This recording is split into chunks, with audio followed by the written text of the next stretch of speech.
can hear you, Marjorie. Yes. Yeah. Maybe she can. You can hear us.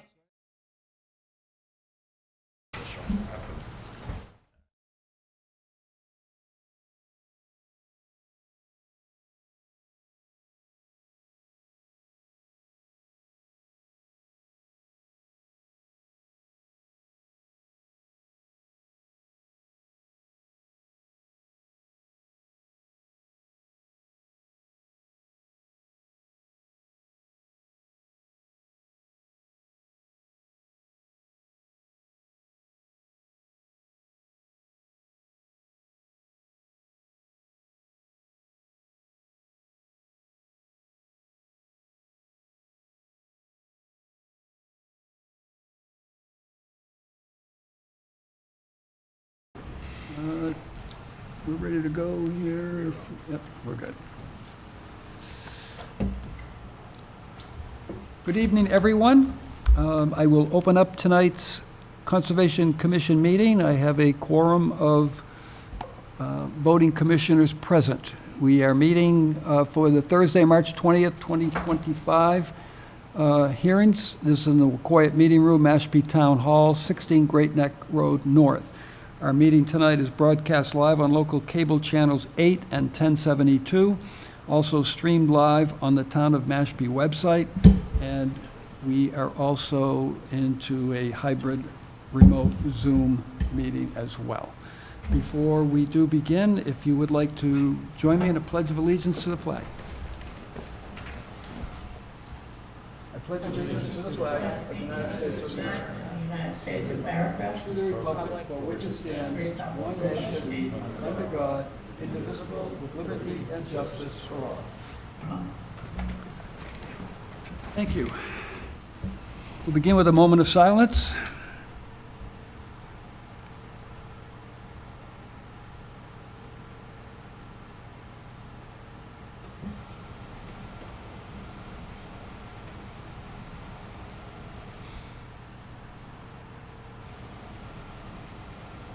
Okay, thank you.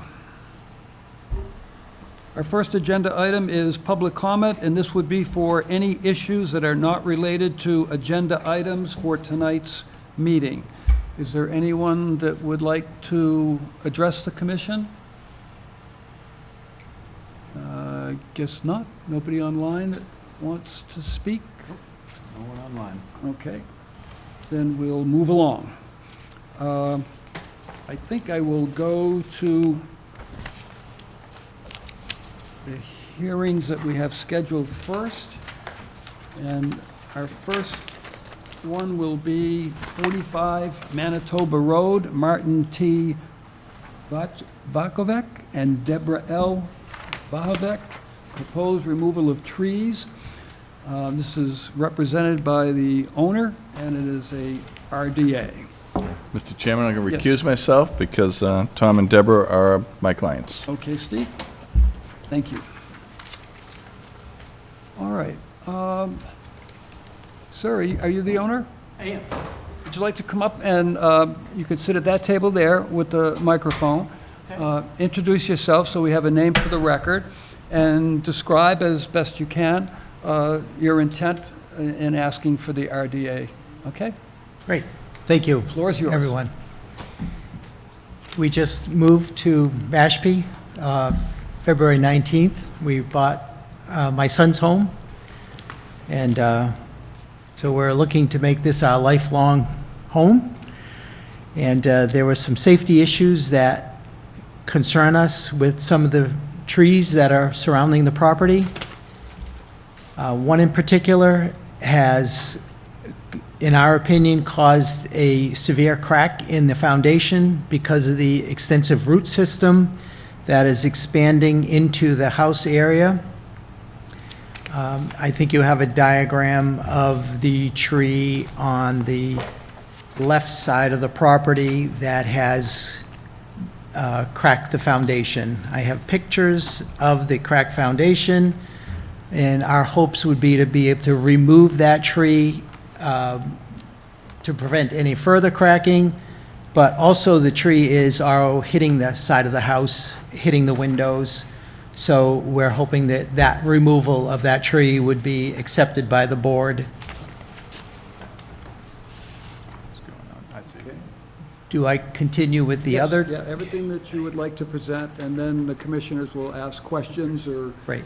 further information. If the picture that you have in front of you that is dotted, which signifies the left-hand tree that I'm referring to with the crack foundation, there's a tree in the back left corner that, if was removed, we hope that that wouldn't create any root issues going into the foundation. Drew and I looked at that today, and I'm not sure if that would ever happen, but our intent would be to clear that area in the back corner to create a patio sitting area for my family and our enjoyment. There is a significant large tree moving. I don't know if you're following the dots, but in the back right corner is a huge pine tree that starts at the base and then it opens up into two large pine trees.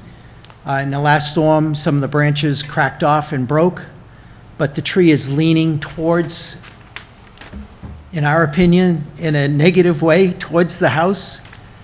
So we would like the consideration from a safety insurance standpoint to remove that tree in the event a catastrophic event happened and the tree fell, blew, wind, whatever, knocks it over. But it looks as though the tree, in our opinion, is subject to a potential catastrophe for us, especially with it leaning and being so top-heavy.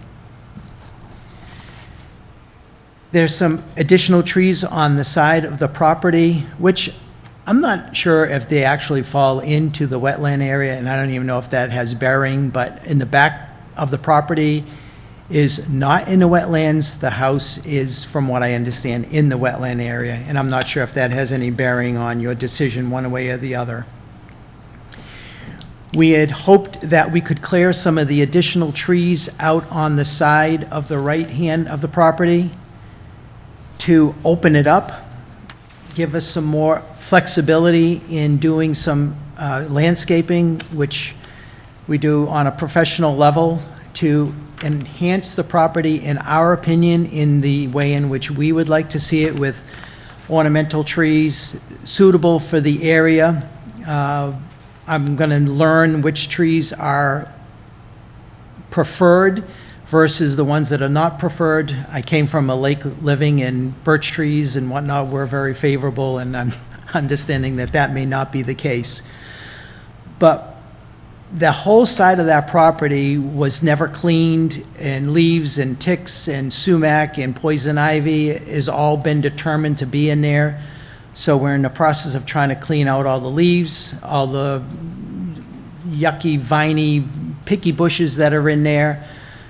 But what we're trying to do is thin it out, and I'm giving an example of my last home, whether or not this makes sense. But what we're trying to do is create an environment of, this is my last home, this is what we do for landscaping. We're very, very, very concerned about our looks on what we do, and we're trying to enhance our property in the way in which we think we would like to go. If you allow me to thin out some more of those trees and allow us to put in more suitable landscaping in our desire. Some of the branches are low-hanging, so those are a concern. Also, we're going to try to do some trimming of some low-hanging branches that are rotted, and I should have showed you, Drew, but some of those branches I have pictures of are very low-hanging over here, coming over the property where my children and grandchildren are playing, so we'd like to be able to remove some of those branches. My first thought was to remove the tree, but if the commission allows us to move the tree, great.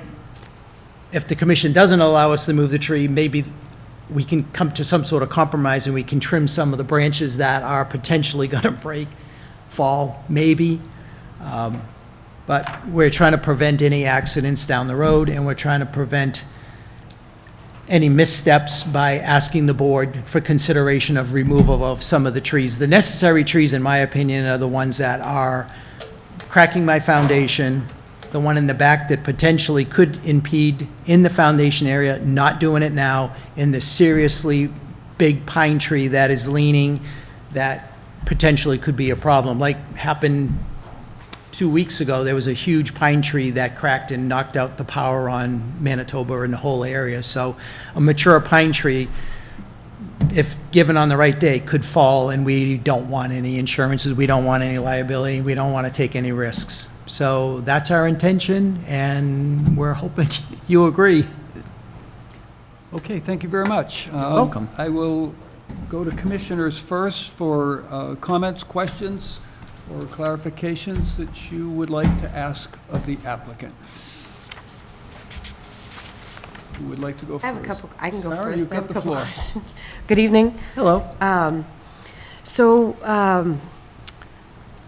Have you consulted with an arborist to assess the health of these trees or any options for pruning? Or I heard you say, in our opinion, a couple of times. Have you consulted with an arborist or a horticulturist to take a look at these trees?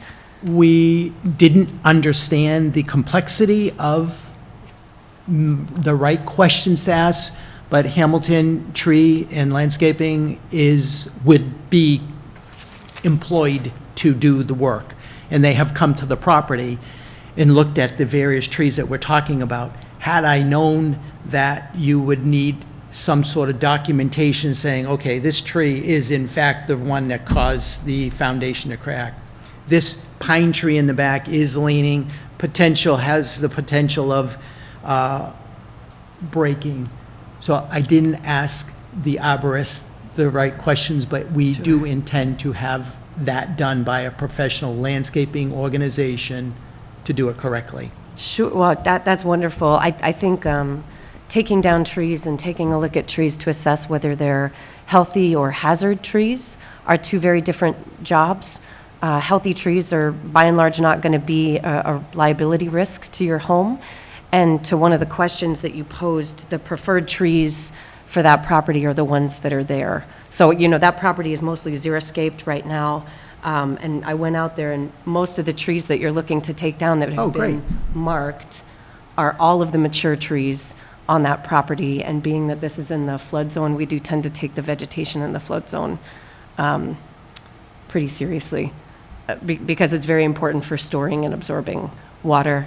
So I would just like to see some alternatives to see if there would be a way to prune the trees rather than remove them completely and leave the root structure intact. And then I heard you say in the back there was a patio area that you I want to create a wanted patio. to create, but if I recall, I was there, I hope I didn't disturb you, I was there very early this morning, but it looks like there's a sitting area and a patio just to the right of the house. So would that be shifted over to the back of the house? Or would you have two? In addition. Okay. And then you would be taking out all of this and vegetating the lot? Or are we just talking about taking the trees down? 100% vegetation. Okay. You can see the pictures. That's They're what we do. beautiful. That That's grass what we're gonna is create. shamrock green, just for your awareness. We do have restrictions on vegetation that goes into land subject to coastal storm flowage, in particular for the fertilizer requirements. Water quality is a pretty big issue here. I know you're a very new resident, so let me welcome you Thank to you. Mashpee and let you know that we have some pretty serious water quality concerns here that we are tasked to protect. So if you are going to be putting vegetation in, there are some restrictions to how much lawn you can have and what species you can have. I've already begun replacing the trees. If you saw that this I morning, you did. saw I some saw green some little giants. ones. Yep. I saw some And little those will ones. be relocated Sure. once the scope of work has been completed. And then hopefully that whole area will be created with green landscaping, beautiful, healthy, proper trees and shrubs that will continue to keep the vegetation intact. Sure. We're very naturistic. We understand it. We're just trying to improve it to, which you might disagree because the improvement is natural. So I understand that, but Right. being wooded, leaved, all that is, the ticks are unbelievable, and I know that may not help, but if down the road, if some of the different vegetation, or if it is rocked or something of that nature with appropriate trees, the sumac, from what I understand, is awful. My son owned the house and he got it, so we're not sure if this will help, but we're hoping it does. Sure.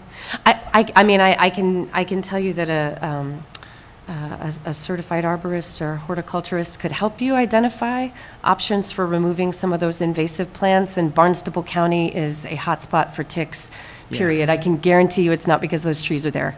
You're going to have the ticks anyway. Yeah, no, I Yeah. have learned that. Wonderful, yes, and again, welcome to Barnstable County. Thank you. Where we have lots of robust ticks. But those are the only questions I have. And then for the commission, if we do issue a negative determination for this RDA, would we be able to set some stipulations in terms of who gets to oversee this process and what that redevelopment of that, or the revegetation looks like? Yeah, there can be conditions on the RDA. Okay, okay. All right, that's all I have. Thank you very much. Okay. Someone else? Yeah, just to kind of piggyback on Sarah, if you had an arborist and one way or another, whether the two trees which are impacting the foundation and the other three that you want to take out, if you had an arborist that say, yeah, there's a health issue, there's a chance that they could come down in a storm, that would certainly bolster your case in here to say, I have a letter from a Mass Certified Arborist saying these trees are unhealthy and there's a chance they could come down. So I guess kind of what Sarah said suggested that. Maybe you should have someone come in and look at that, give you a report, and that might bolster your case a little bit to say, it could go the other way as well, but do you follow what I'm saying? 100%. I mean, the trees are healthy. They're there. I mean, they're blooming, they're great, they're beautiful, so they're healthy trees. So the person that's going to come in and say, hey, Tom, my name's Martin, but I go by Tom. The tree on the left side of the house is very healthy, beautiful tree. It's cracking my foundation. It's hitting my house. And would a healthy tree also possibly blow over in the wind? Would it possibly be struck by lightning? Would it possibly be... I'm not sure if the arborist telling the board, saying that's an unhealthy tree, I don't think that's the point of the tree removal for us. Some of them, yes, certainly the pine tree. That, I mean, if you saw it, you could see that the tree is leaning and the tree is potentially hazardous. But the tree that fell on Great Oak must have been 20 inches, looked beautiful tree. And the wind blew it over. It looked like a brand new, looked like a 200-year-old tree. Thing was huge. Anybody know about it? It knocked the power out. So the arborist is going to look at that tree that just fell on the power lines and say, that's a healthy tree. Yeah, but the arborist, just for, it's me up here in the sky. Oh. Let me get this on. Hi, I'm Marjorie Clapper, I'm one of the commissioners. The arborist will also make commentary and could be influential on the safety factors of leaving particular trees. And that's happened more than you might think. Because it was going to lift up your foundation. Not a good thing, even if it looks pretty. So So pretty much knocks over your house. so maybe we, So go ahead, get him in and ask him to give you that opinion, right? okay, but it's a healthy tree. Everybody can see that. It's a beautiful, healthy tree. But if it's impacting your foundation, It is. I mean, And that's- would anybody like to see the crack in the foundation? Let's, The Conservation Commission is not just charged with making sure that there's protection of beautiful, healthy trees, but it also has a mission that goes way beyond that. So okay. that would just be my recommendation. The Okay, arborist- I'm going to move this along, Marjorie, to Rich, if you're done with your questions. Okay, Sandy, is there anything you would like to? No. Question, you're all set. Shauna No, I think everything, the questions I had have been. and Neil? No. Okay. I've looked at what you have here, and I read the 15, what you call green giant trees that have already been planted on the property to provide privacy. But I think I heard you say that you're going to move those. Was that an intent? I would like to move them in the position of the trees that are going to potentially be removed so that I can create a green back screen and then work with additional trees and additional landscaping in the forefront so that it gives some height, and then in the forefront is some more decorative, more appropriate grasses, trees, shrubs. Okay. Let me introduce another concern. The town of Mashpee has a tree bylaw, and have you consulted with that bylaw? Have you talked to, I believe it's the town planner that, Building department right now. building department? This is a relatively new bylaw that came into effect last year, I believe, and there's all types of information in that bylaw that you would have to adhere to for, if you did have a healthy tree and you wanted to take it down just because you thought, well, someday it might blow over, it may be in a quadrant of your property that the town of Mashpee doesn't allow those trees to be removed because of the tree bylaw. So you would have to get some clarification. I think the ones that are cracking your foundation, certainly, if your insurance company is saying to you, hey, look, you got a problem here, those are hazardous. But to look at a tree just because some other tree down the street blew down or a branch came off a tree, if it's healthy and it's protected by the Mashpee tree bylaw, you are going to have a tough road ahead of you to take those trees out of there. So I have some concerns on the request that you're asking for, certainly the trees that are near the house, cracking the foundation, I think we can work with that. But the rest of it, I'm not too sure you've done all the paperwork necessary for us to make a decision on those. Including that big pine tree in the back that I'm sure you saw, and Drew, you had seen, and did anybody else visit the property? I have not seen the property. Just for clarification, Paul, when it comes to wetlands jurisdiction, the tree bylaw, they can get a signature from the town planner or whoever the authority is to waive, because it falls under the jurisdiction of the Concom. Sure. So that's a provision of the bylaw, tree bylaw.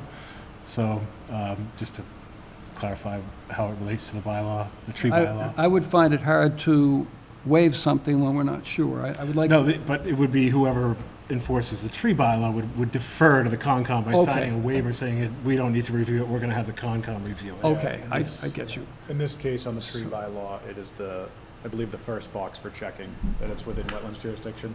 Yes, So this would be the deciding factor. okay. He'll still have to apply to get that signature. Yeah. But it would be, I believe, exempt at that point. All right, So, okay. So Maybe no it's other not all the questions? trees? Maybe it's some of the concerning trees that we're saying, maybe there's a trimming up, like you said, somebody said, maybe we do that. Maybe we don't take all the trees down that would affect the Conservation Committee's goals. But the 1, 2, 3 that are definitely an insurance issue, in our opinion, would be something that the committee would consider, and okay, we don't take them all down. Tom, you know what, you made your point, we understand it. But to go through, I'll be happy to do whatever is necessary for paperwork. That's not the issue. Okay, well, let me continue along and get other testimony. I'll go to agents next. So I did meet with you on the property, and we went over some of the things, what to expect as far as, the application and feedback. Just to kind of, in the interest of saving time, I'll just make a recommendation that, there's 2 trees on the property, one very close to the foundation, the other a very, very large leaning pitch pine that I think, should be looked at from an arborist and have a written assessment done. And the whole purpose of that is the arborist is going to look at it from a standpoint of not just tree health, but the risk it poses in the event of failure. You can't just predict that storms are going to take down trees in the future and just allow trees to be taken down because of that possibility. That's not a real viable argument to justify tree removal, because it could or could not happen. So the commission doesn't, I don't believe, operate like that on speculation. But the 2 trees that I observed that look like they're causing the most impact or potential for damage, just have an arborist go out, provide a written assessment, staff can look at it, and as for the rest of your proposal for additional tree removal, landscaping, hardscaping, I think you should come back with a better, more clear application about what your plans are for areas of the lot that are within jurisdiction. And keep in mind that in Reg 25, we do have a standard of 20% retention of naturally vegetated areas. So the area I pointed out where you want to store your boat and jet ski, that's a large part of that 20%. So that's my recommendation, just to kind of move things along, and we can communicate with the homeowner about future projects and application thereof. Yeah. So I do agree. For this, the two pitch pines and the tree next to the house definitely need to be looked at by an arborist. The tree next to the house, obvious reasons. If it's breaking your foundation, I think that's kind of a go-ahead for that if the board agrees. For the pitch pines, I'm going to recommend having an absolute arborist check. In this area today alone, I have found a large infestation of borer beetle, and they are all pitch pines, every single one. So if you're having issues with this branches falling off this tree, it could be infested, and an arborist can tell that right away. If that is the case, I think the commission could give this negative approval tonight with pruning on the side trees, for the deadwood pruning, I would call it, and for the back trees and the one next to the house, an arborist assessment to check for it. If they are borer beetles, I would highly recommend having those trees go and hauled off-site, quite frankly. So in this area today of Whippoorwill Circle, I found another outbreak as well as just north of this parcel, right past the town boat ramp. There is a lot of trees I had to report to the state today because they're all completely dead. This is a light winter, so the borer beetle absolutely survived the whole winter, and I can confirm that because I literally saw them today.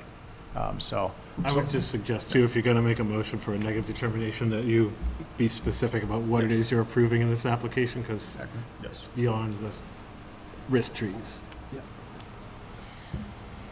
Okay.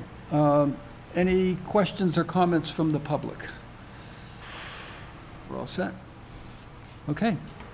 I had another thought or Sorry. question. I mean, if the hazard tree that's cracking the foundation, if the threat is that the roots are going to continue to encroach on the house, is there a way to kill the tree but leave the roots and the stump in place? Just not to destabilize the soil? I mean, if the problem is that the tree is living, can we just, rather than take the whole thing out, can we just stop the tree from growing into the house? Then it would become a hazard to the house because it'd be a dead tree. Well, we could, I mean, but keep the stump. You know, I've seen that done in other places where they keep the stump up to like 8 or 9 Keeping the feet stump- just for wildlife and stabilizing the believe his- soil. One of the things that we had a discussion on when it comes to a certified arborist is they can investigate the root system Sure. to see if that's truly having an impact on the foundation. Okay. That's the reason for an arborist, is not just to determine a tree's health. The whole But your thing. claim is the root system is impacting the foundation, so let's get to the heart of that and see if that is indeed the case, and then proceed from there. The lien on the pitch pine, I 100% agree with. It's a huge risk to the house if it were to fail in a storm event. So have an arborist look at that, and if he agrees, I think we can kind of, move along with those hazard risk tree situations. Okay. I would accept a motion.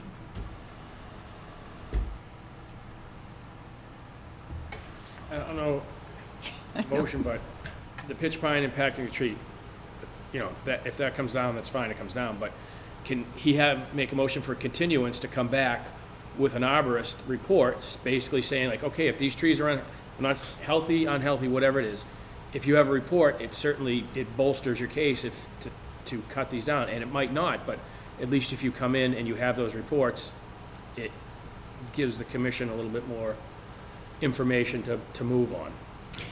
If it's going to negatively affect everything, we don't want to do that. If I'm cutting trees down that are not appropriate to cut down because we feel it's going to enhance the property, I'm going to scratch the application to cut additional trees down to enhance the property. I'll keep the application in with your suggestions of going to that arborist to indicate that the one on the left side is in fact a danger to the house. The pine is a danger, and The other back left corner is not a danger, but it could be. So I would say maybe I'll come back with the arborist and say, okay, we're only interested in 3. We'll leave the rest of them. We don't want to upset anything. Our plans of trying to make it different and try to put storage and open up the land and beautify it would be eliminated, because we don't want to create any problems, and we love land. So, Okay, so what I'm hearing then is you would rather come back with the arborist at a future meeting and keep this application alive and establish which trees are definitely a problem and which trees are not. Is that what I'm hearing? the board would never approve based upon the pictures and the proximity and the actual proof that the foundation is cracked. And the roots, you can see them going left and right. So if I got approval on getting rid of the root tree, the pine tree, and the back tree in the corner, that is, we didn't talk about it, but that back tree, that would allow us to do some additional landscaping for our purpose. We leave the rest of the trees in there. We trim the dead branches off, but we leave the rest of the trees in there for hopes that nothing happens. In the interest of time, I think what I'm hearing is the commission just wants to continue this hearing to allow you time to engage with an arborist, come back Okay. with All that right. report, We'll then we be- can wrap this up and move on, Okay, to other All right. potential projects. All right, so let's Next meeting is. Let's April figure out when we can schedule this. April 3rd? Can you meet an April 3rd deadline for our next meeting? absolutely. Okay, great. So then I would entertain a motion to continue the hearing to April 3rd, and I believe we're still meeting at 7 o'clock. We're still in that window of Yeah, dealing with the Finance Committee, using the it's room. first in Okay. line. All right. Is there a motion? Make a motion to continue for 45 Manitoba Road to April 3rd. Okay, thank you. A second? Second. Thank you, Sandy. Motion made and seconded. Any further questions or discussion by commissioners only? Hearing none, I will take a roll call vote. Rich? Yes. Sarah? Yes. Sandy? Yes. Marjorie? Yes. Okay, and I vote yes as well. Thanks, So folks. we'll see you on April 3rd. With an arborist report. Perfect. Thank you. Thank you. Thank you.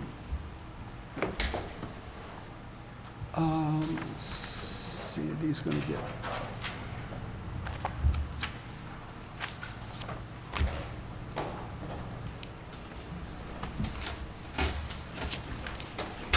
Next on our list is a certificate of compliance for 31 Fiddler Crab Lane, Prescott White and Adam Eckhart.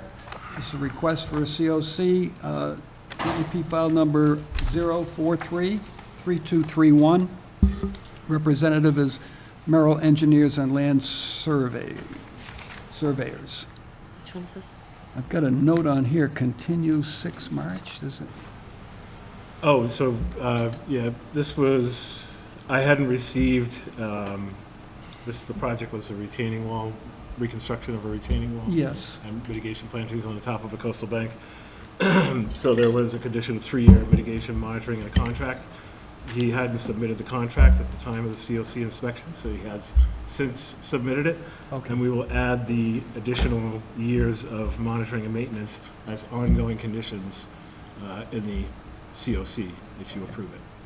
Everything else looks good. Everything else is Still more good. mitigation monitoring to come, so we'll make sure that that, is successful.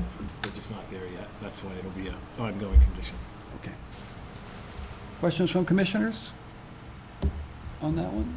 Is there a motion to issue that certificate? So moved. Thank you, Steve. Is there a second? Second. Thank you, Sandy. Further discussion before I call for a vote? Was this added to the agenda after we got the draft? I just didn't see, and it wasn't in the packet that I picked up this week. It was continued from the last Sure. Right. meeting, but if it's not there, we apologize, but Yeah. everything is good to go. This has been on the agenda since the first draft, correct? Yeah, I believe so. yeah, Oh, okay, yeah. yeah, okay. Okay, That's it. anything else? All right. Steve? Yes. Rich? Yes. Sarah? Yes. Sandy? Yes.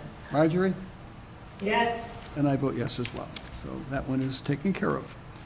The next one on our list is a certificate of compliance request for 87 Hoople Road, Mark A. and Cheryl L. Rogers. This is a request for order number 432399. Representative is Falmouth Engineering. Drew, I'm going to go to you first on this. Yeah, so this was for, there's two COCs for the same property. This is for the raise and replace of the home and vista pruning. That has passed inspection. Plan that was submitted with the COC request meets what's actually on the lot as far as house footprint. And vista pruning has taken place. There's no issues with that, so that's good to So go. this one's fine. This one's fine. Okay. Any questions from commissioners? no? You good, Sarah? I do have some questions. First of all, this is from 2006? This order of conditions? Yes. And we're just looking at the COC now? We try our hardest to encourage people to get their COCs in upon project conclusion, but there's no guarantee. Sure, So there's no rule about that either, so. Yeah, Yeah, fair enough. Some people sit on forever. And I might be merging these two, and I apologize, but I saw that there was a big 3-area buffer restoration that was That's the included. next one. Oh, it was on the plan for this one too. So this is just the structure. Just the structure and the vista Right. pruning. Yeah. Okay, and can we confirm the driveway that was approved in 2006 was paved? That was paved? Or was it? I believe it was, yes. I mean, it is paved. I just wanted to Paved, make sure yeah. that's what because it's like this chute for Yeah, all the there was runoff no- just to go right into the There was no pond. condition addressing the driveway at that time. Okay, The commission approved it. I didn't see one either. Okay, okay, That one goes way back. yeah, It's probably cool. before your time. It was my first year. Assistant agent. We'll talk about the vegetation in the next one and the buffer. Okay. Cool. Okay, so no further questions from commissioners? I would take a motion. So moved. Thank you, Steve. Second? Second. Thank you, Sandy. Motion made and seconded to issue. Is there any further concerns? No? Okay, Steve? Yes. Rich? Yes. Sarah? Yes. Sandy? Yes. Marjorie? Yes, And I vote yes as well, so that one is issued. The next one is a COC request, same address, 87 Hoople Road, Mark A. and Cheryl L. Rogers. This is DEP file number 432974, and the representative was Falmouth Engineering Incorporated. And Drew, I will go to you first on this. So this one did not pass inspection because there was a significant amount of mitigation that was required. And there was a violation that was also involved in this particular NOI that was issued an order of conditions. So there's about 5,000 square feet of lawn that was supposed to be converted to meadow habitat that never took place. And some of the other, these are the 3 distinct mitigation areas shown on a plan done by landscaper Peter Hansen. So this doesn't really have to do with Falmouth Engineering. They just did the survey plan. It was Peter, Mr. Hansen, who did the planting and the monitoring, and it fell woefully short of what was required. So I don't recommend issuing the COC at this point. I've reached out to the homeowner.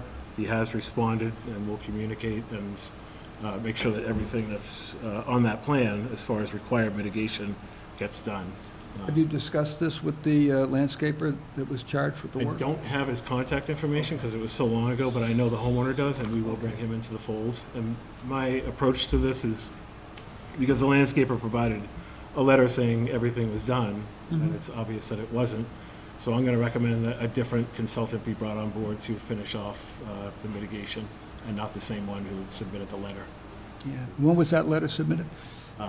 February 25th, I think, or Okay. February 10th, I believe, just last month, so. Okay. Questions from commissioners on this at all?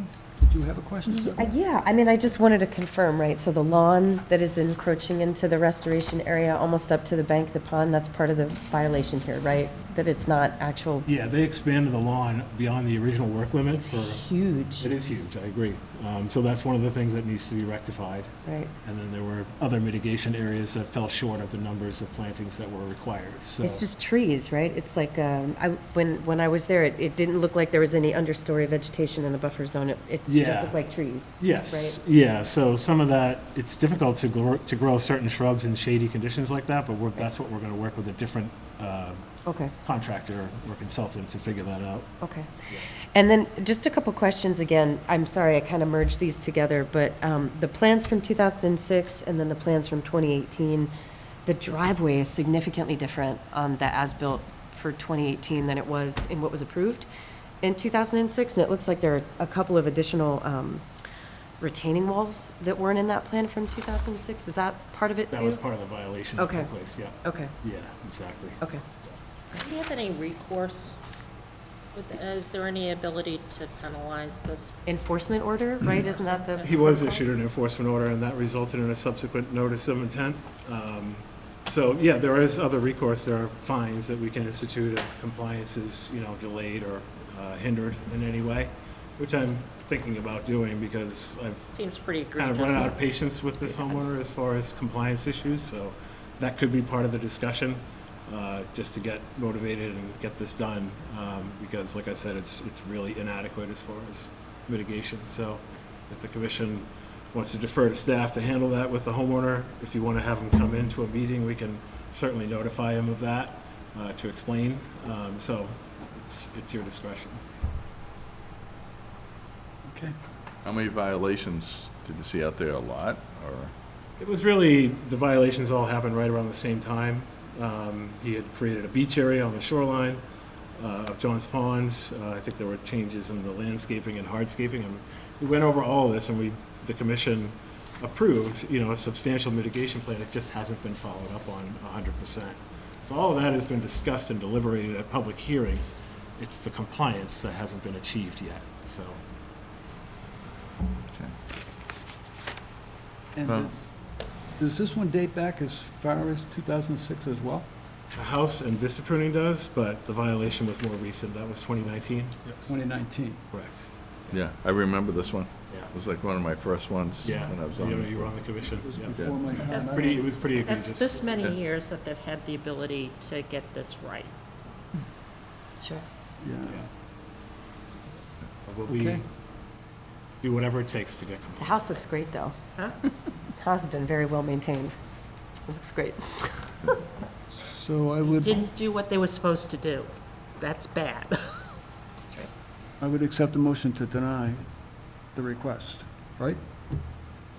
Yeah, to continue it, I would say to a date certain, because this could take some time to, come into compliance. Okay. All right. So we just continue? Motion We to don't deny it? continue? That's Motion to what- continue Okay. to date certain. You could make a motion, sorry, yes, you could make a motion to deny the certificate of compliance, yeah. And what that would result in is they would have to file a new certificate of compliance application once everything is squared away. Right. Yeah. Based on the fact that it failed Yeah. inspection. That's better. What do you prefer? So, I'm fine with a denial, I think that makes perfect sense in this situation, Clean. so. Okay. Yeah, Denied, it's clean, you know? yep. right. Okay, so That make a seems motion strong to enough. deny the COC for Exactly, yeah. 87 Hoop Hole Road. Okay, and that's for DEP order number, because there's two Four- different ones. Yeah, for order 432974. Okay. Second. Thank you, Sandy. Motion made and seconded. Any further discussion? Hearing none, I'll take a vote on that. Steve? Yes. Rich? Yes. Sarah? Yes. Sandy? Yes. Marjorie? Yes, And I vote yes as well. So we'll And see. how do we handle the fining issue or being I held think accountable for staff this? would come back with a recommendation to the commission, and we would Yeah. either reject it or approve it. Okay. Yeah. That's I if need- they I don't- need- And we're gonna give Drew we're gonna give Drew the go-ahead to make that recommendation. it would be his judgment whether a fine is worthy or Yeah, not. I haven't and even then had a conversation with the guy, so I just need Right. some time Okay. to do That- that. Bring it up as a discussion item, and Yeah. I would assume the protocol would be, it come before us to be approved. Correct. Okay. Our next hearing is the certificate of compliance request for 6 Jehu Pond Road, Robert S. and Martha D. Johnson, trustees, the Robert S. Johnson Revocable Trust, and Martha D. Johnson Revocable Trust. And this is for DEP file number 432967. The representative is Cape and Islands Engineering. So, Drew, I'm going to go to you first, and then, Similar situation, only not nearly as lacking in compliance. So there's a mitigation that was done, but it wasn't put in the correct place. There's a gap between the existing mitigation. It meets the square footage that was required, but there's a gap between that and the top of the bank, and it should be continuous. And it's just kind of like an open mulched area with a couple of benches in there, so it looks more like landscaping than mitigation. So I reached out to Cape and Islands and the homeowner. I haven't heard back yet, but just to let them know that area needs to be mitigated, which should be a very quick fix. There was no violation, it was just failure to meet the specific location requirements of mitigation. okay. So if you want to vote to deny, that's fine, they'll just have to apply for a new COC, and that's what I would recommend. Questions from commissioners? I have a couple of questions, Yes. just on the plans. I wasn't able to, my Google Maps misled me. I wasn't able to find this one. But it looks like on the approved plan and then the as-built, there are some differences in some of the patios here, and then some of the proposed voluntary plantings. I don't see them on the as-built for the COC. So I wanted to see if it would be possible just to make sure the square foot of total patios or impervious surfaces is within what was approved, because it looks like that, some of the shapes are different. So it was noted in the COC letter that there was some actually reduction in patio. Saw They that. are all of a pervious nature, Okay, so that has been acknowledged in the Okay. COC, yeah. okay, great. Okay. And then the voluntary plantings, does that fall into they were right in the, do you know what I mean? Voluntary plantings, if it's not a requirement under the order conditions, it's kind of Voluntary, voluntary, so, I don't know how you want I can ask them to do it anyway. No? We can encourage it. There it is. to, certainly Great. encourage it. That'd be yes, great. yeah. Any other questions from commissioners? I looked at the plan of record, and according to that plan, it came to 6,433 square feet of mitigation. Yes. And the plan that Cape and Islands submitted for the certificate of compliance shows the plan of record shows an area of mitigation up in the front area of that driveway. But the as-built has no indication of that. Has that been moved on the? It might have been moved, yeah. Actually, yes, because there was an administrative request to move that mitigation to the backside, the To the water side, where backside. it would be much more functional. Because I was wondering, I didn't measure it out on the Nope, map, that's, but I yeah, figured, that was how does this come to administratively 64? approved, because it So- made sense to have the mitigation on the water side to create that buffer. So yes. so the condition is still for 6,433 square feet, right? Yeah, but I want it to be continuous. I don't want that Right, gap sure. in between. So if that means more plantings, as opposed to transplanting and moving those Mm-hmm. closer, I think the best alternative, all things considered, is just to fill in that area with additional plantings. On jobs like this that, span over a considerable amount of time, I know I wasn't even on the commission when this came to be. Yeah, I think I it would remember be, this one, too. I think it would be beneficial, because the commission's changed, that when a request comes in like this from an engineering company, that they certify that the 6433 is there. I don't expect you or Dan to go out there and get down on your hands and knees and start measuring, but they Sure. should be able to say, hey, listen, this is what the OOC required, and this is what we have. So it makes it Yeah. pretty smooth. I Yeah, also absolutely. noticed on the letter that it says this variations in the driveway locations and surfaces. Right. Was that surface supposed to be permeable? I believe so, yes. I Yeah. think So the I- driveway was supposed to be pervious. Yeah. Yes, yeah. Yeah, this is gravel surface right So on the if plan. there's change in surfaces, I'm curious, are we dealing with some impervious surfaces to this new driveway that aren't supposed to be there? No, it's entirely gravel, It's entirely gravel. correct, yeah. So I don't know what he's talking about for surfaces. Do you Maybe do a different type of shells? Aggregate or something, or shell, yeah. Oh. I think that's what it was. Maybe. meant by that, yeah. Okay, Yeah. okay, But it is entirely pervious. all right. Just, that caught my eye. All right. No other questions? We're continuing this, correct? We're going to, I take a motion to deny the request for the COC and let them clean up what they need to do. All And then right. they can make another request. What if we do motion to continue, since it's a quick fix, you said? Your decision, whichever, I do believe this is a much quicker fix than the previous. It's just a small area, right? It's not a violation, it's just lacking that continuous buffer Yeah. strip for. I'd make a motion to continue it out to, it was March 20th, May 20th? Or, Want to put a deadline on this? Is that, May 20th sounds, yeah, because the Good, planting season will be April, May. It should so- be, it should be May, yeah, Yeah, for the next one. So they're gonna need the whole month of April just to get stuff established. right. And if it's a small area, then, So that'd be May 8th, or, I wanna say it's May 20th. Doesn't the applicant May need to 22nd. request the continuance? they should, yes, technically they should, they should. yeah. So maybe a denial is Yeah, and then they Yeah. just come back. procedurally, and they just come The back. If they don't consistency, get the I plantings in think, time in May, it's you know, gonna be later anyway.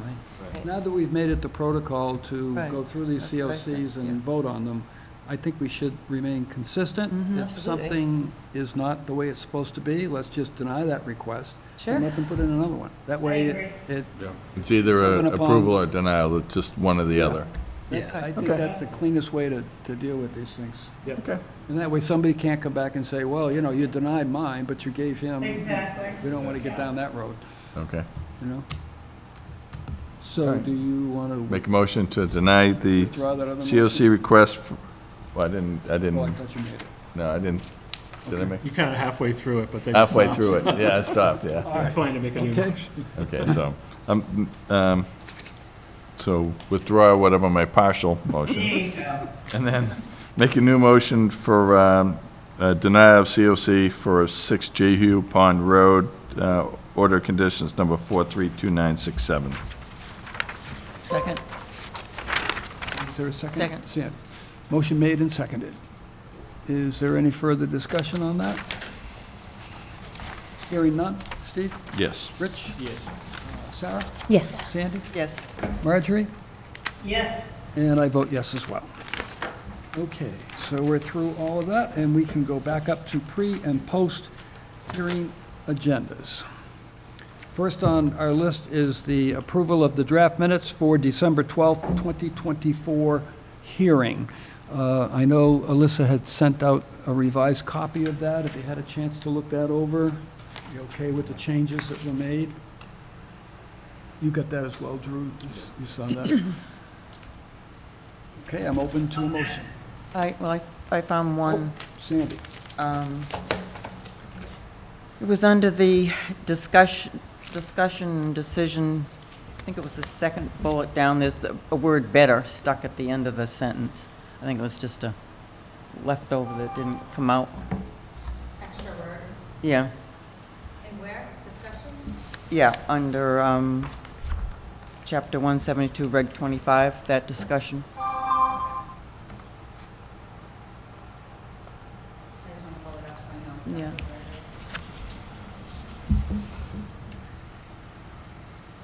What page is it on, Sandy? What page number? I didn't, did you see it? Yep, okay, she's got it. She's got it. I She's got I it. don't remember the page number. Should have put that down, but I didn't. What page number is that, Alyssa? What did you ask for before?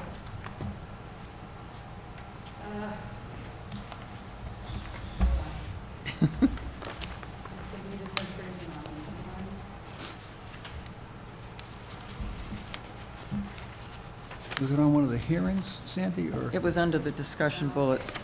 under discussion? 4? All right, I see it. Under discussions and decisions, Yeah. Chapter 173. I see it. It's the second bullet down. Yeah. Yeah. Stricter regulations may be implemented that exceed state standards to protect resources in flood-prone areas better. And it stops.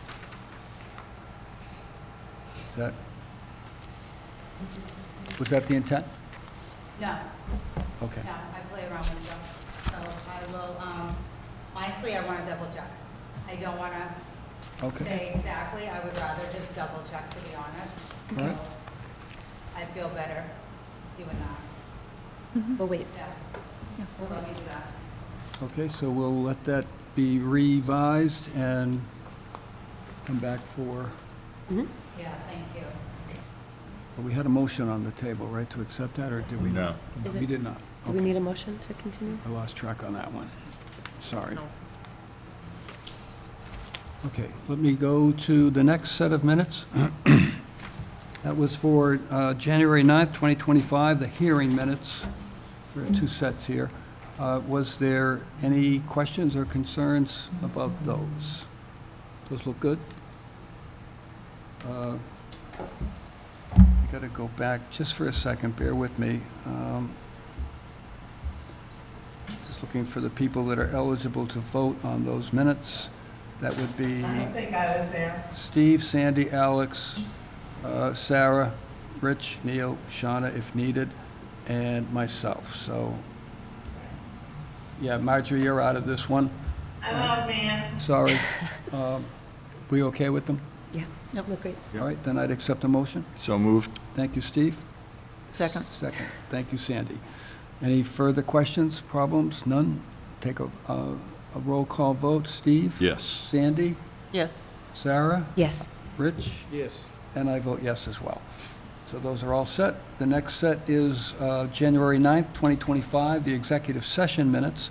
And eligible to vote on those would be Steve, Sandy, Alex, Rich, Neil, and Shauna if needed, and myself. How did those look to people? We okay with Okay. those? Yep. All right, I'd accept a motion then to accept those minutes. So moved. Thank you, Steve. Second. Thank you, Sandy. Any further discussion? Hearing none, let me take a vote of those eligible. Steve? Yes. Sandy? Yes. Rich? Yes. And I vote yes as well, so that motion carries. So those minutes are in. Okay, on to discussion. I'm going to take water quality later on tonight. I'm going to push that down a little bit, go right to Chapter 172, Regulation 25, Land Subject to Coastal Flow Performance Standards, Draft 7. There is now a Draft 8. The Bylaw Review Subcommittee met and went through a lot of the concerns that were expressed by commissioners the last time we looked at Draft 7. Those edited comments came over to me, I think, yesterday, and I was going to put in some of the language for undeveloped lots in land subject to coastal flow, and I was going to take a lot of the percent figures from the existing Regulation 25, and I didn't get that until yesterday. I was working on my own, and I got a hold of Drew, and I said, I don't want to put it on mine, I'd rather put it on and make it easier. So everything else that people express concerns about, I know, Sarah, you had a couple of diagrams from the DEP, those are in there. We took out all of the QR codes, because some of them worked and some didn't. We linked in some of the resources in the discussion areas, and I think all that really remains for us to do with that is to get that undeveloped piece in. I think so, yeah. And we'll have that in. We will be meeting next Thursday at 10:30, and that's first on our list, so that will come back to you guys at our next meeting. Okay?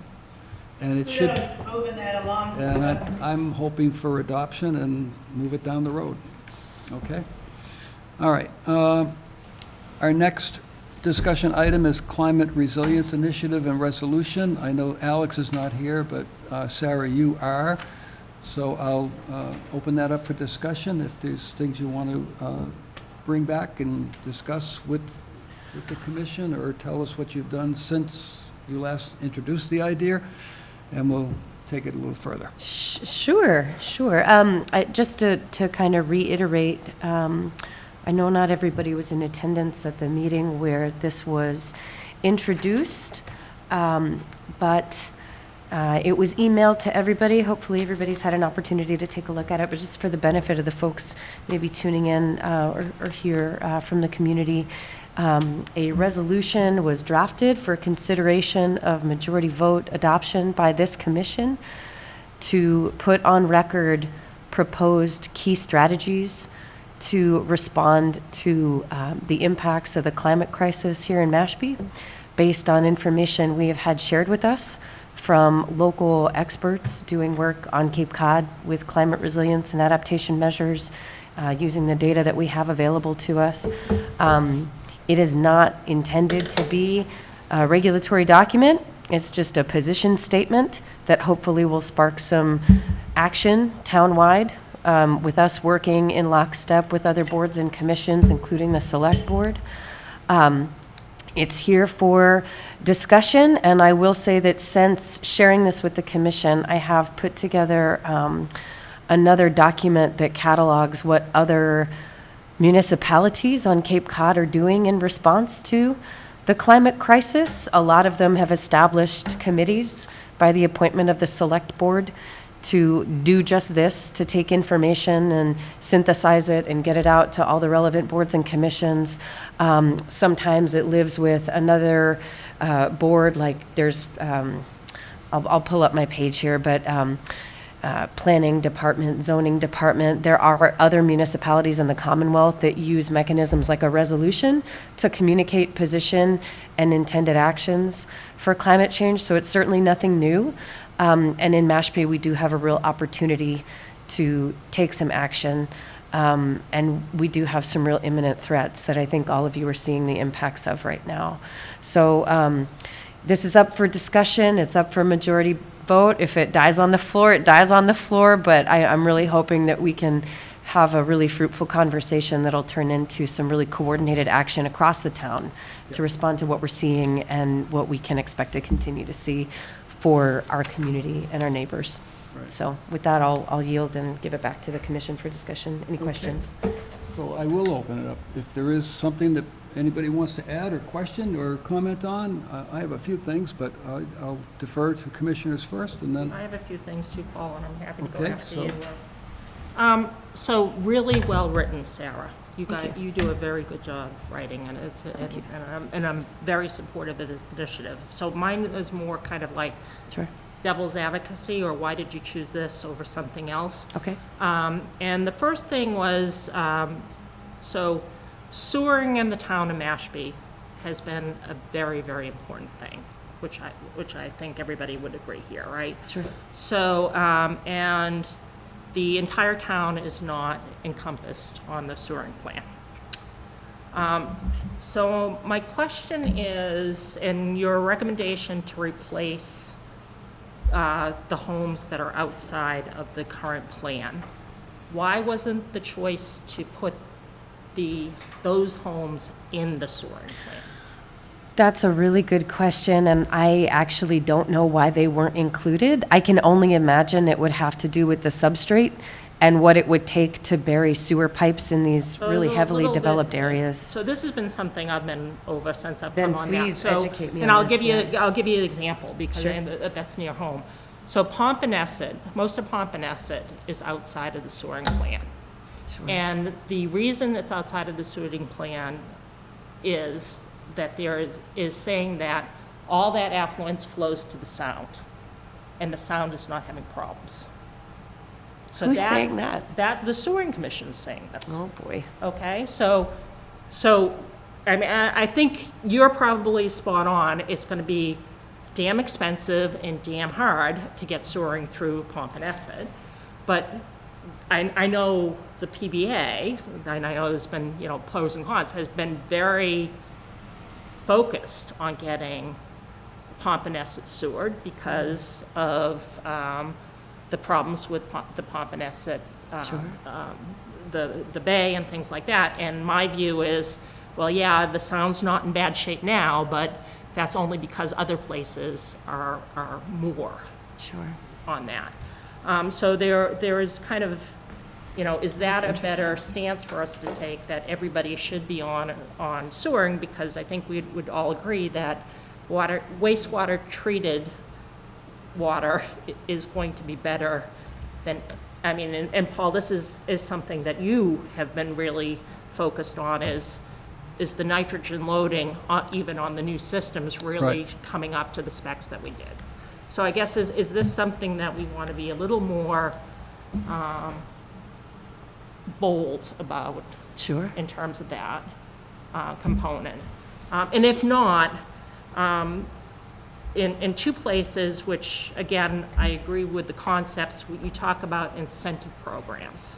Sure. And I think it's, to me, I have a hard time throwing out incentive programs or thinking about incentive programs when I don't have an idea of what that incentive program has to be for it to be meaningful. So Sure. I think we should be very thoughtful about putting things down that we don't have the answers for, because I think it would erode this board's credibility to just say things when we don't kind of know what it is. So if we're really thinking about incentive programs for vegetation, or at the end of the day, incentive programs for replacing, septic systems, we should have a good sense of how many homes does that include, what would be the price tag. Because the thing that I'm also worried about as we think about, especially around replacement of septic, is the way the funding is going in the town of Mashpee. They are putting a call in front of the town, planning the town meeting for each section of the town sewering system. So once Pompanesett Bay and the Mashpee River start to clean up, I'm very concerned that the town populace is not going to continue to vote to support the ongoing sewering efforts in this town. Because it'll be, I'm done, all the neighborhoods that are done are gonna say, I'm done, and I don't wanna fund the next tranche of the sewering project. So I think we have to be a little bit crafty here in how we put that through, as well as the relief that the town got for residents for supporting the sewering, push back the requirement to replace septic till that was done at a later date. So I think also your 2026 date is a way too optimistic. We've been working on this for months, Yeah. so, Huh? yeah. So, Yeah. Yeah. and there is going to be no teeth.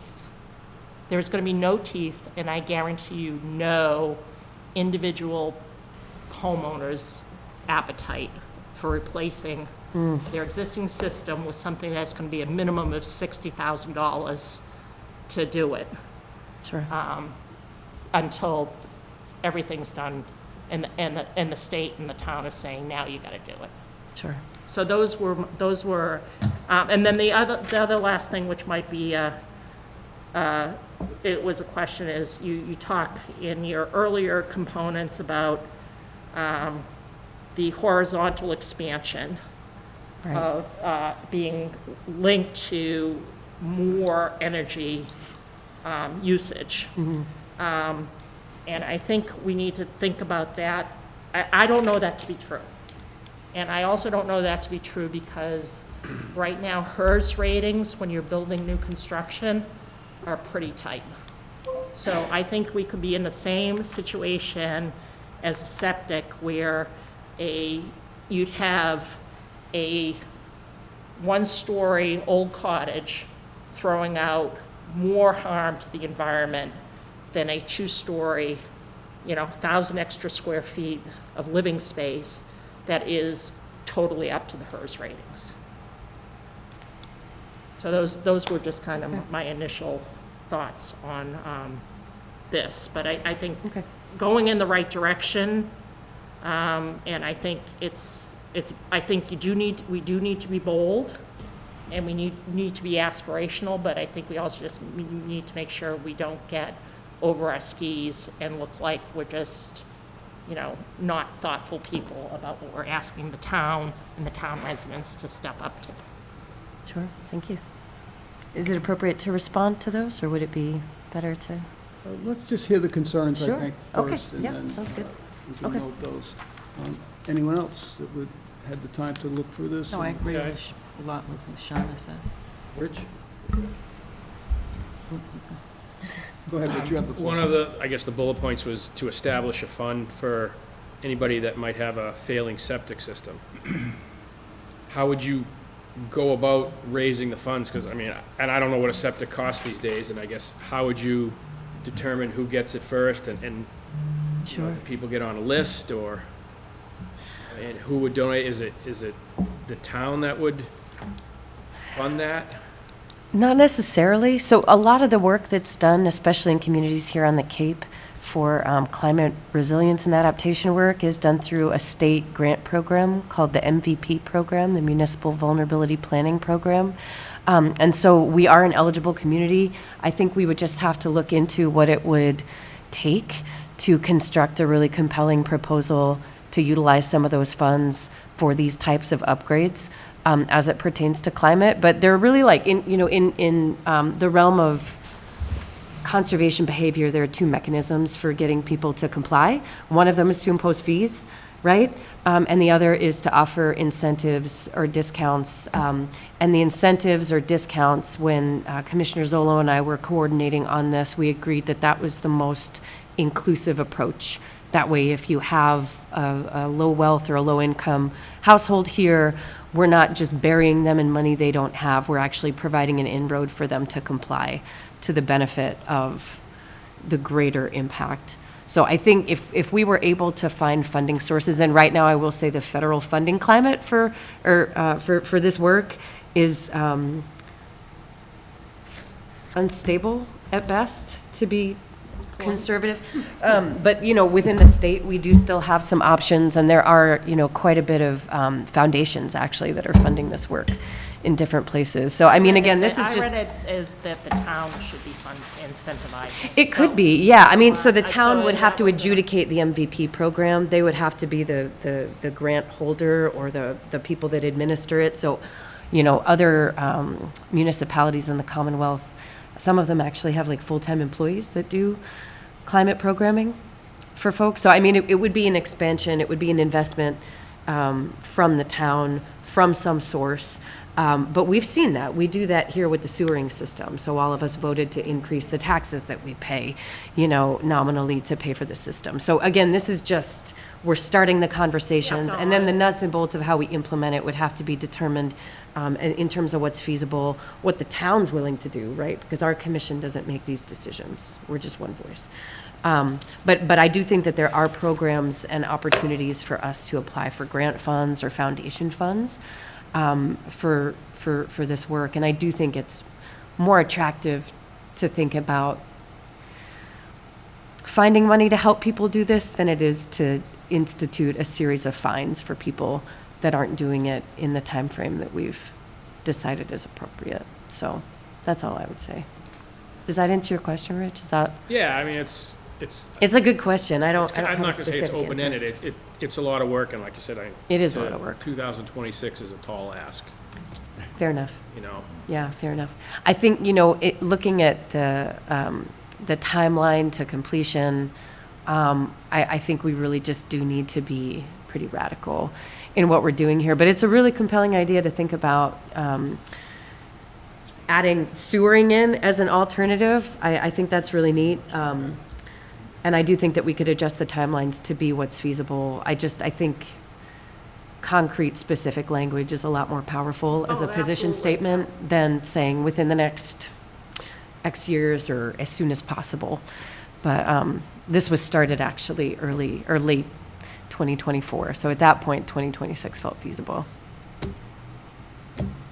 We know it's not. I've tried to get work done on my house here. It takes forever. I was gonna say, we think about all the Right, that's- sewering yeah. things we've put Sure. in front of us, and. No, it takes I think some that's time. the other thing too, is if you have, and I'll just give you an example, is 586 homes in Pompanesett, right? If you had 586 people take advantage of this, we couldn't process that. Right. It would be years. Huh? Yeah, it would Well, we'd be have to years. have, and I think we would have to make sure that it's not, it's not just the waterfront homes. I think that's one of the things that needs to be driven across. What happens on the waterfront affects the entire community, but everything that happens here is affecting the resource areas cumulatively. So I think there would have to be some, just like any other incentive programs. I don't know if you all are familiar with like the Massachusetts solar program and loan or the Massachusetts heat loan. These are usually income-based, or they're based on a couple of factors, and they offer you access to funds that can help you upgrade your home to rely on fewer fossil fuel emissions. My family's taken advantage of both of those, so. Right now, those programs like Mass Save are also having problems reimbursing Oh, yeah. homeowners, so I think Yeah. right now, the It's not a public perfect opinion, no, it's not It's going not to a be. perfect program, No. but they do exist, and there are Right. some models that we can look to. And they are moving the needle, slowly and surely, so. Sandy, did you have something for you? Neil, anything? No, not at this time. Marjorie still online, or did we lose her? I don't see her. Just wanted to get a sample from everybody that, Nope, Sure. she signed up. Steve, anything? No, I'm all set. Okay, I went through the entire draft, and I see an opportunity. First of all, thank you for putting this all together. Sure. Climate resiliency, climate change, sea level rise, we all are dealing with it, everybody. Even if you don't live near the water, you're dealing with it. And these brush fires are coming in. I don't know when the last time we've had a lot of time to be in conservation lands and clean up all that understory, but every time I see these raging brush fires in areas where they never happen, I just look out my back window and say, boy, if that thing was on fire, our house would go and so would everybody else's. So because we're all in this together, and when I look through this, I see source of funding here, I see things that are regulatory based with conservation. I saw one thing in here that I thought was great, but I know the 50% rule in floodplains don't allow you to refurbish that house beyond the 50% level. It's got to be a tear down. So and the funding issues that were brought up, I see every department in the town of Mashpee should be on this resolution, not just conservation. And I know what happens when you create a subcommittee of this group and a subcommittee of another group and a subcommittee of this group, and then they all have to come together. But to go at it alone, I think we're not going to get a reception in the regulatory committee of this building as good as we would if we had members from each one of those regulatory boards, health, building, zoning, Point. working on it. And this is a great start, but I see a lot of pushback that would potentially come from the Finance Committee for establishing funds. I know, and rightly so, because I know what they're all up against. I know what we're spending, and a lot of stuff we're spending, at least coming up with our new town meeting warrant, has nothing to do with the environment. There are other issues going on in the town between schools and infrastructure and everything else. So I won't get into all the specific things that I commented on, but I did see one on docks, and I know we spent a lot of time reviving Regulation 27 on docks, floats, and piers, and we allow docks. And now if we have a resolution that say we don't want to have them, or we want to stop them, then conservation has to get involved in that. So does everybody else. So I like it. I think it's not ready for prime time, but I would like you and Alex to consider going with this idea as a public comment to these other group meetings and see if there's an appetite in the town of Mashpee to bring a member of planning, zoning, health, building together. I've been asking, I ordinance, and I still believe that there should be quarterly meetings of the regulatory boards in the town of Mashpee to discuss That'd be awesome. purview questions, things that overlap, so that we are all on the same page, because we're not going to get anywhere if we're all working in silos. So beyond that, I wouldn't get into any specific thing. It's very aggressive, the dates. I just looked at it and I thought, no, that can't happen. We've been on I know. Regulation 25 for over 2 years now right. here. I know. And that's just with ourselves, so anyways, that's what I had to offer. That's a great idea. Thank So you. if you wanted to say anything else in regards to what was You know, mentioned? I think just in terms of next steps, if it is agreeable to the rest of the commission, let's keep talking about climate resilience and see what other information we can have shared with us, you know, from local experts, and then maybe explore some possibilities outside of this meeting on how to be in better coordination with the other town boards. I think that's sorely needed. And so if there are any mechanisms to do that this can support, that would be great. But I think This could be the mechanism, to get out there to these boards. it's a and say- position statement, you know, it's an op-ed, so it's meant to be put out there. Again, it's not anything that is going to be committing us or tying us to any enforcement or regulatory changes. I get that. It's not going to, put the town on the hook for paying anything. This is just, we feel that these are key strategies that should be implemented, period. So if there's a version of this that we could work on together, that we could get out on the record, I do think that it would help move the conversation forward in parallel with these other conversations, because we know how this goes, right? It goes into the hamster wheel, and then we're just talking about it for a long time, but Well, as I do in I don't know if I can the call it. bylaw review subcommittees, meetings that we have, I'll redline some of this stuff that Okay. I think would be helpful to say, this is really somebody else's thing, like, Sure. it might be for a building department, or it might be for the finance department, and that'll give you some direction to go in.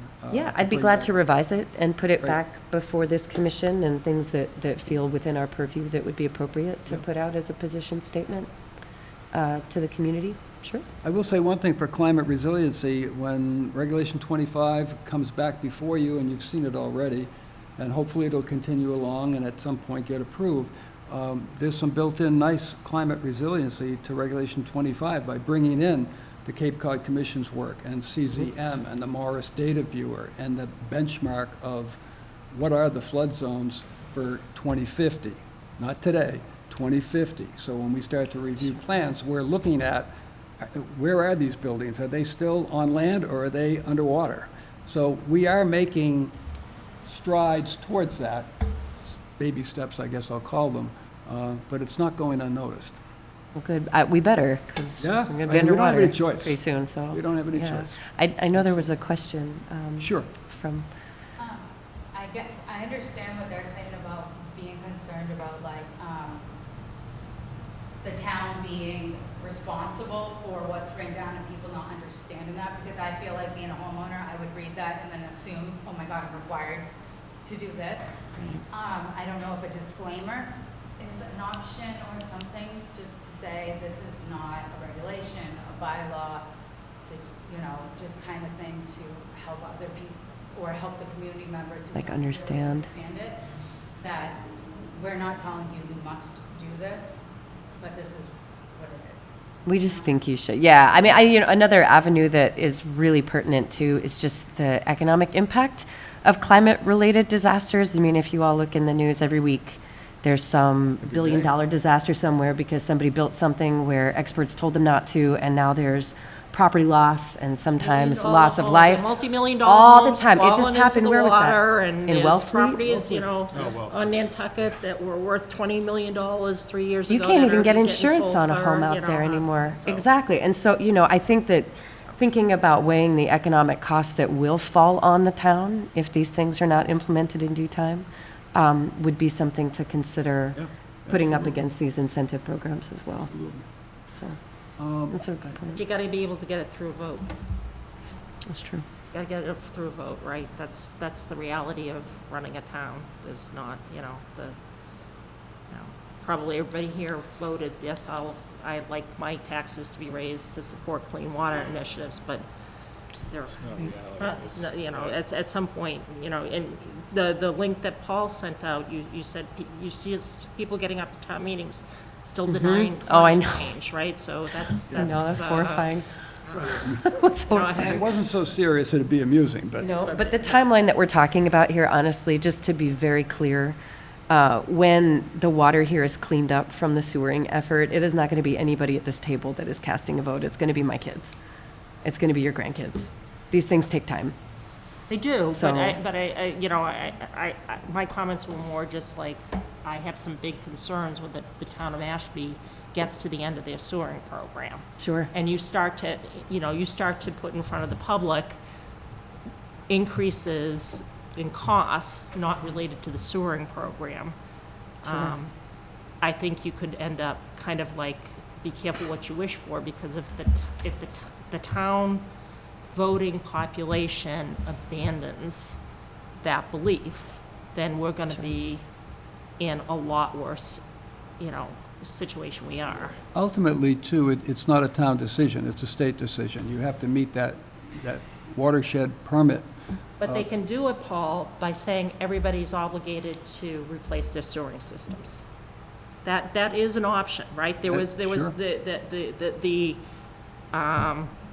extension on replacing your existing, moving to the IEGs was predicated on, you got the relief on that based on the town's proposal for how they were going to accommodate, go forward on the sewering.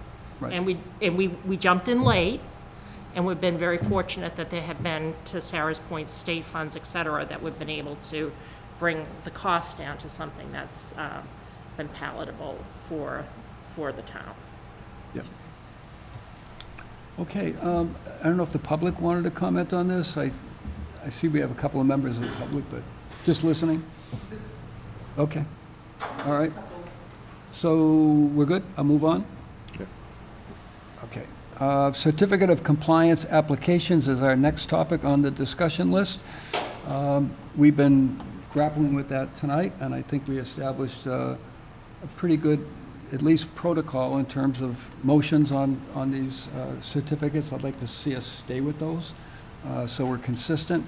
But in terms of the materials that come out to commissioners, numbers of hard copies and things of that sort, is there anybody that wants to chime in on that? I always take things electronically.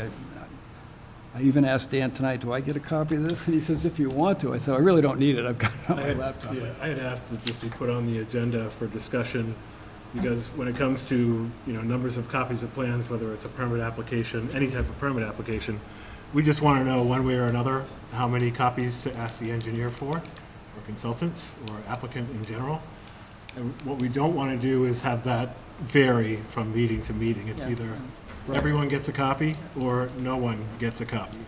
So we could just have that consistency without changing it and chasing down engineers for more copies and trying to maintain consistency there. So that's why I asked to put it on the agenda. I'd make it easier on Stacy, who's obviously putting the packets together. When she puts out an email, so our next meeting's in 2 weeks, when she puts it out, whatever, Tuesday, would it help her for a quicker response from the commissioners to say, hey, we're gonna be there? That way she can put the packets together, or does it? We just need to know how many copies to ask for from the engineer. That's the most important Yeah. For question. This is for people who want to Yeah, pick for up hard COCs, copies. for Yeah, but I commissioners who figure if want she copies of knows- them. Yeah, well, I do it, Yeah. I do it Yeah. the day I get the I mean, thing. the reason we haven't really had that, you know, or this discussion, or had copies in the past, is because ever since I started, I'm not saying this is right or wrong or different, staff has been relied upon to carry out this process.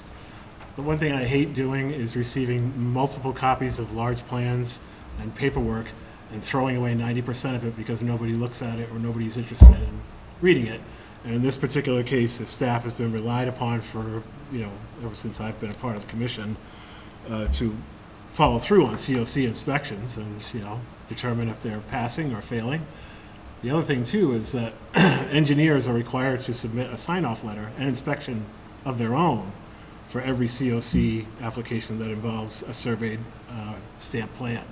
So it's double inspections, the engineer and then staff. So what I want to know is, do you want anything more above and beyond that? Do you want copies? Do you want to do the inspection as well? Or do you want to continue to rely on staff? Because we need to find out how many copies we need to ask for every time the COC is submitted. Okay. Well, I'll start off by saying I don't want paper copies of anything. I mean, electronic is fine for me. I would like to see when a COC request comes in, because our new protocol is to take motions on these, approve them, deny them, take a vote, which I think is all good. I would like to see the original plan of record, the order of conditions, and the as-built. I think if you have those three documents, however the rest of the commissioners want, if they want them in paper, great, I don't, but electronically, I'd like plan of record, OOC, and the as-built. Just a quick question on the as-built. If the plan, like based on the inspection with the engineer and staff, the original plan meets what's in the field, do you still want an as-built? Because consider it's a pretty significant expense for the applicant if everything is substantially in compliance with the plan. So I just need to know if that is going to be a permanent thing, that we're going to request an as-built plan every single time for every project that has a stamped plan. Do we not require as-built plans for certificate of Only compliance? only if it's needed, because there's variations that took place. Oh, interesting. Discrepancies. It's never been a requirement to submit an as-built plan for a COC. Right. It's fine if you want to do it, we just need to make that clear to the applicants. The majority of the time, the as-built and the proposed are going to be almost identical. Not in the ones we've seen this week. Pretty Yeah. small sample No, size. I said on the majority of the time, not saying Yeah, it's, every it's, case. it's not always going to be perfect, and of course, there's going to be discrepancies, that's just reality. But the overwhelming majority of COCs we get match the plan of record, or the term is substantial compliance. Maybe there's a difference in, how pathway jogs, or just a minor discrepancy, but is that enough to require the expense for an as-built plan? Whereas if it's reflected in the letter of the sign-off from the engineer, you've got it on record, and you can certainly request an as-built, if you feel that the discrepancy is significant, or even if it's minor. We just need to know where you stand on it. Yeah. I'm fine with leaving it up to you guys to say, you go out there and you look at the plan of record and you find a major discrepancy like you did on Right. tonight, then I would say, okay, you guys need to come up with an as-built plan. And we can call it that way. If it's something very, very minor and the plan's almost identical, then, yeah, we can deny it and they can correct it. And then, like you said, majority of the time, the plans are identical. Why do we need an as-built plan on that end of it, So I think it could be a case-by-case basis. Drew, how do you know, when you go out to inspect on a COC, how do you know they did everything that they? Because I have the plan of record with me. So you have the, so you I have the original? Scaled rulers that I bring with me to Okay. make sure the measurements and setbacks are correct. And I rely very heavily on the engineer's sign-off, because that's their reputation. They're signing off on the plan that they created based on their own inspection and the stamp that they have on that plan. So the combination of all those things, I think, instills a level of confidence that, we're going to catch what's off and, certify what's right. So let me interrupt for a second. What is the instrument that the engineer signs off on to certify that it is compliant? Is it the It's original? a letter on their letterhead. Okay, so it's a letter from that company with the engineer's And it sign. references the DEP number, Okay. project address, all the basic information about the property. Because I really don't think that it should be incumbent upon the commission to have to go out into the field, as you just mentioned, with paper plans on a rainy day with your scale, get down on your hands and knees, try to figure out if we're exactly on the money. I think the engineer's responsibility is to present to this commission, yes, this is exactly the way it was supposed to be. And then if you go out and look and you go, wait a minute, this isn't the way it's supposed to be, then they're on the hook. Yeah. I don't think there should be a letting them off the hook thing here.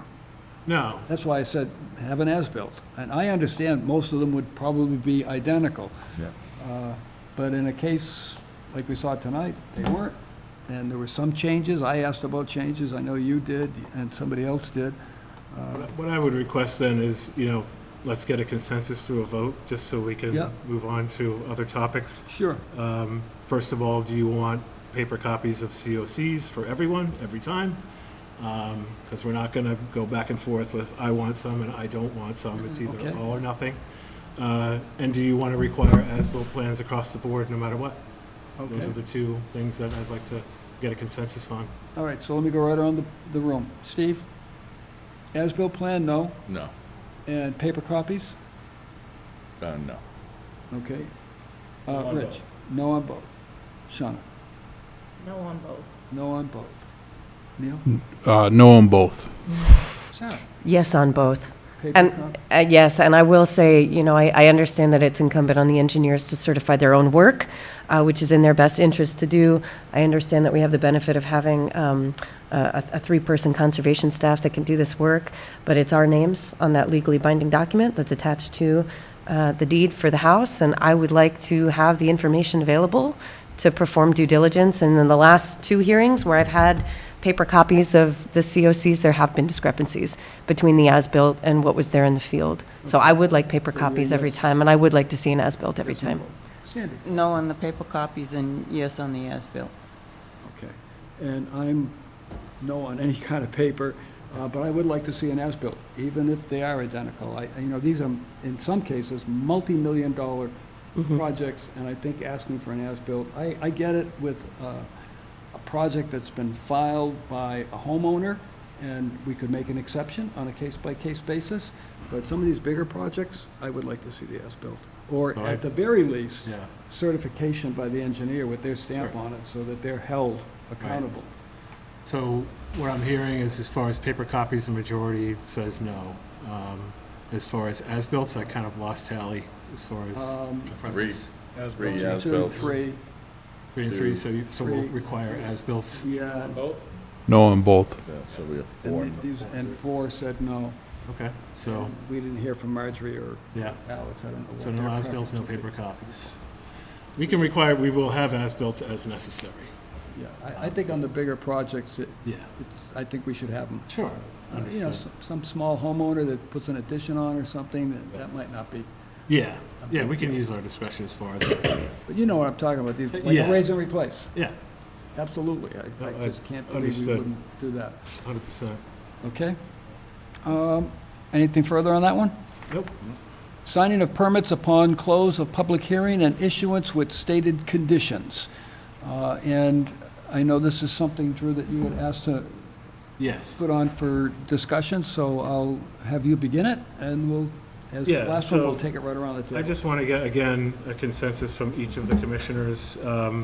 Those commissioners who vote in the affirmative and issue a permit, be it an RDA, a COC extension permit, or order of conditions, that when you vote and you've gone through the motions with stated conditions, you have to sign it that night. Not wait to see the order of conditions drafted. Because I don't feel comfortable drafting an order of conditions with a lack of quorum signatures on it. So I want to get a consensus from the commission how we proceed in that matter. Okay. Let me go right around the table and ask commissioners their views. Steve, I'll start with you. Yeah, it should be signed that night. Should be signed that night. Yeah, fall in line with him, yeah. Okay. Sean? I would agree with that. Neil? Yeah, yes. Sarah? If the whole permit is ready that night, I would be glad to sign it, but I'm not going to sign a permit that I haven't read. So what I've heard other municipalities sometimes will do is have the agent wordsmith during the meeting, and then, everybody has access to a digital copy. If that's the case, I would be happy to sign, but, pertaining to training that I received from MACC, nonetheless, it was strongly recommended, and met with really interesting reception that we were asked to sign a signature page and we never actually see the permit. So I'm not willing to sign a permit that I haven't read. So if that can be done the same night, I'd be glad to do it. But otherwise, I'll come down to the office anytime the permits are ready and sign them. Okay. Yep. Sandy? I'm fine the way it is. Sign them the night. Just my comment on, having an order of conditions drafted the same night.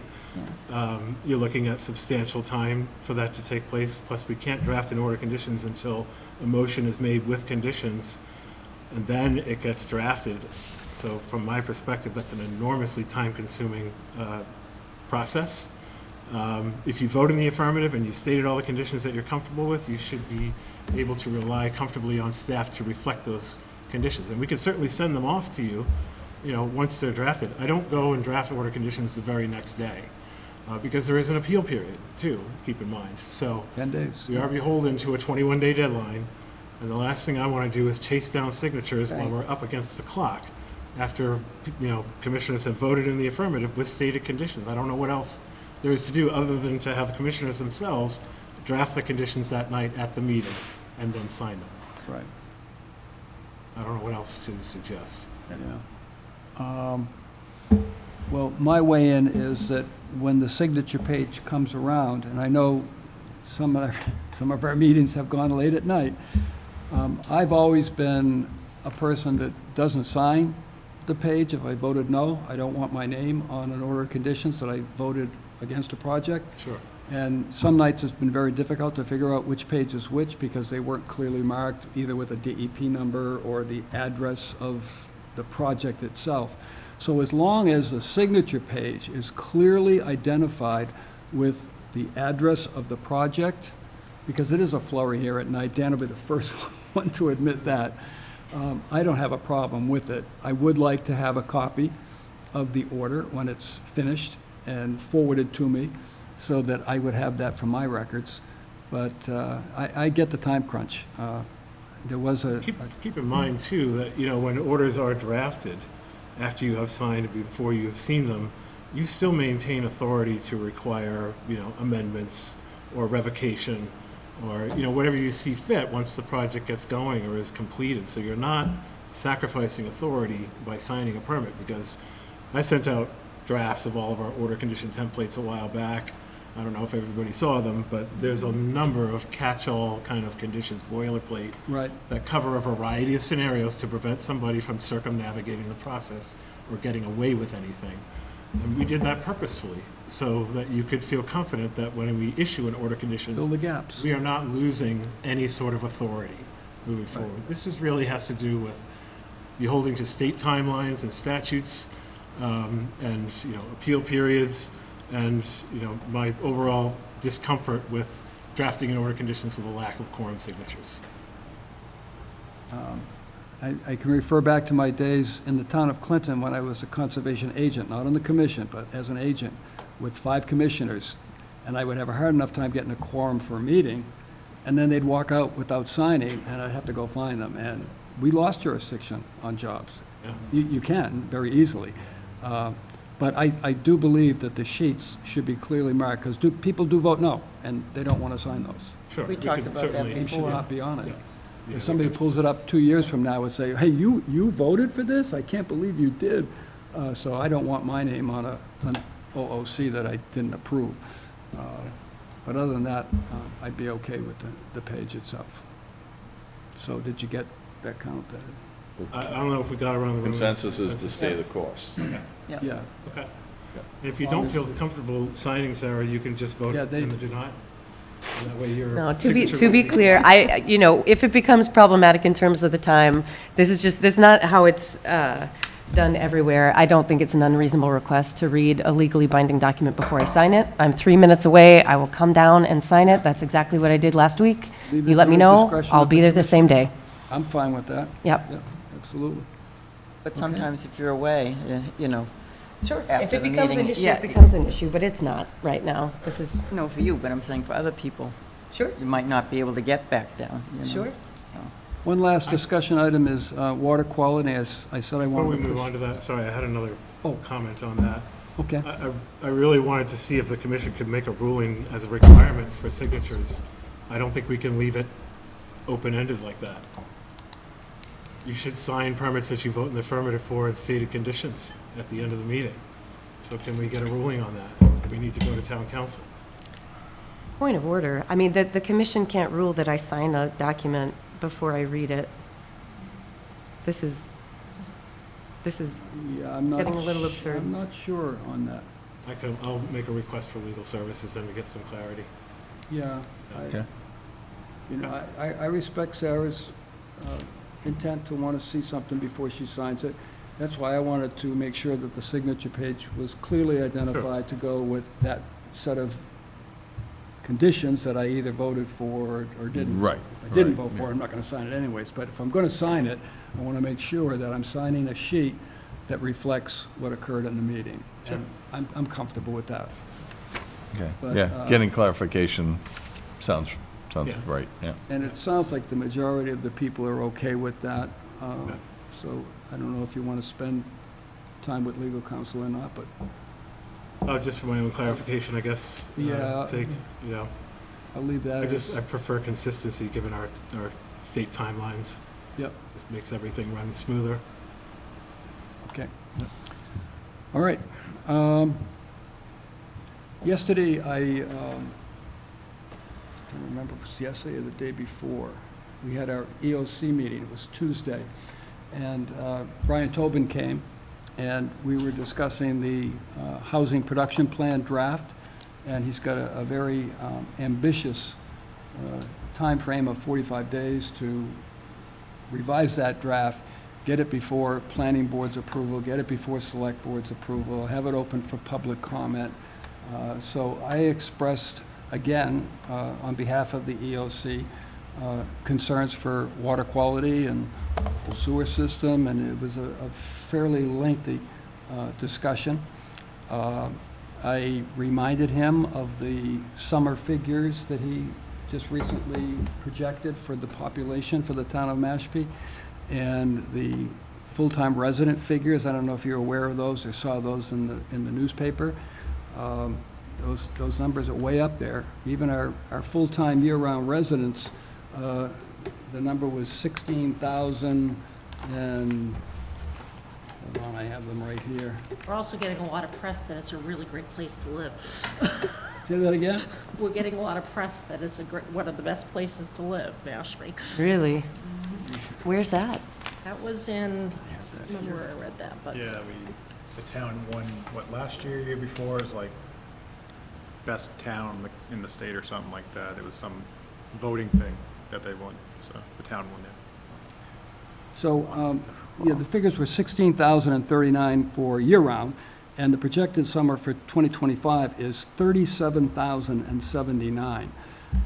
And then today, I listened for the full 2-hour meeting of the Sewer Commission's meeting, and GHD was there, and they were talking about build-out figures and population figures, and we are way over already what was projected to be in 2015, our plan for central waste management in the town of Mashpee.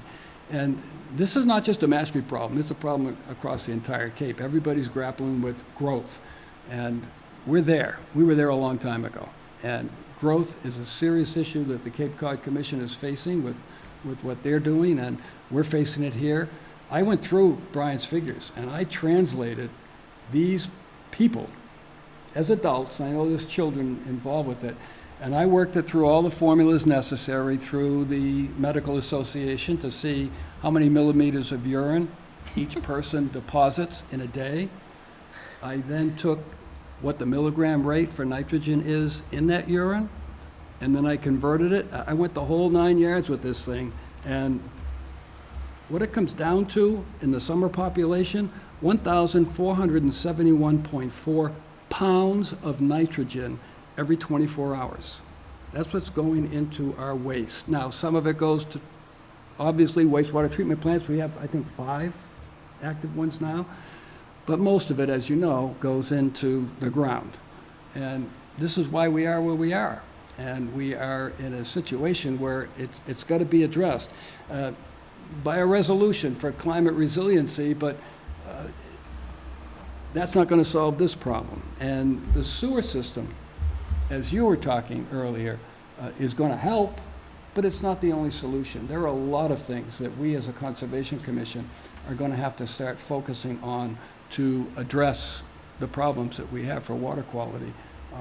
phosphorus in the ponds and the whole fertilizer issue. We kicked that right out of 25. We moved that out because we felt as though it was better to be over in 31, but we're not going to let it go. I think fertilizer has to be more seriously addressed, and I understand the capacity issues of trying to monitor the whole thing, but I think we should look very carefully at what the town of Orleans is doing and the 4 or 5 other Cape Cod communities that have joined in with that petition before the state legislature. And these are things that we as a commission, and we don't get the opportunity like we have tonight to just have a light load of hearings and talk about these things. But I really think they're issues that need our, not immediate attention, but close attention. So I just wanted to share that. Other than that, I anything more on water quality unless somebody else wants to. You had a slow afternoon, huh? What's that? You had a slow afternoon, you could do all those figures. Yeah, well, I've been crunching them over, well, since he made the announcement Oh, about okay. 3 weeks ago. And I can send this out if people are interested in looking at it. You can see all the different formulas that I use, but it's kind of a shocking number. On the low end, the good news is, year-round, there's only 254.6 pounds of nitrogen going into our wastewater every 24 Did hours. you figure those That's all. figures, that those number of people were there every day during the summer, Paul? I'm I just mean, going, this It's has raw been data. something, that's been something I've been kind of noodling around, right? well, It's you know just what you, like, you know what you can, on the summer people, right. how much time are they actually spending in their homes? But Well, when they're not, their grandchildren are there and they're done. Maybe not, right? I mean, when the word summer comes out, everybody has this traditional view of summer, like Memorial Day to Labor Day. That's the summer. Well, that's gone. That's gone. We don't live in a world like that anymore. Our summers probably start like right around now. I see it when I go out.